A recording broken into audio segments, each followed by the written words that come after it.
পৃথিবীর 16টি যুদ্ধ বিধ্বস্ত রাষ্ট্রে জাতিসংঘ মানবাধিকার কমিশন কাজ করে। আমার প্রশ্ন, বাংলাদেশ কি যুদ্ধ বিধ্বস্ত না স্বাধীন বাংলাদেশ? তাহলে এখানে জাতিসংঘের মানবাধিকার কমিশন কেন? তাহলে বোঝা যাচ্ছে মার্কিন দালালরা বাংলাদেশকে যুদ্ধের দিকে ঠেলে দিচ্ছে। এক সাগর রক্তের বিনিময়ে হলেও 55,000 বর্গ মাইলের বাংলাদেশের কোন 1 ইঞ্চি জায়গায় মার্কিন আগ্রাসনকে প্রতিষ্ঠিত হতে দেওয়া হবে না, হবে না, হবে না।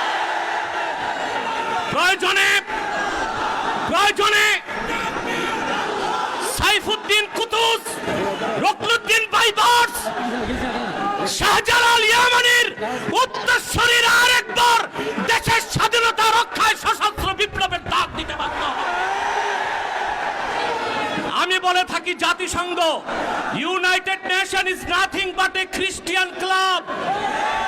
জাতিসংঘ মুসলমানের পক্ষে কখনো কাজ করে না, অমুসলিমদের অধিকার রক্ষাই তাদের কাজ। গাজাতে বছরের পর বছর নিরীহ মুসলমানকে হত্যা করা হচ্ছে, সেখানে মানবাধিকার কমিশন কেন না?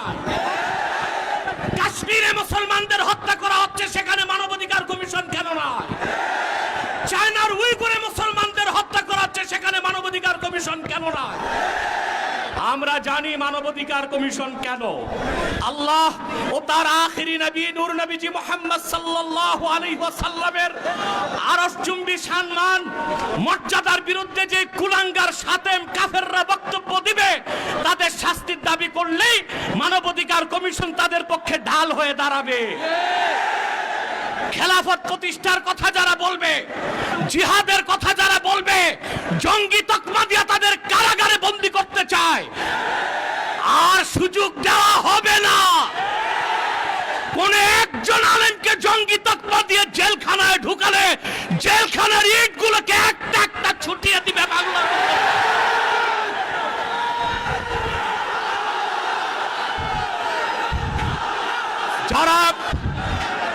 যারা শরিয়া রাষ্ট্র চায়, যারা জিহাদে বিশ্বাসী, তাদেরকেই পশ্চিমারা জঙ্গি বলে। আর যারা বুলেট নয়, ব্যালটের পূজারি, ওইসব পীর আর মৌলবীদেরকে পশ্চিমারা মডারেট মুসলিম বলে। তারা মডারেট মুসলিম না, মুনাফেক মুসলিম। প্রিয় ভাইরা, জঙ্গি শব্দের উৎপত্তি কখন থেকে? টুইন টাওয়ার হামলার পর থেকে পশ্চিমারা প্র্যাকটিসিং মুসলিমদেরকে প্রশ্নবিদ্ধ করতে, জিহাদের বিরোধিতা করতে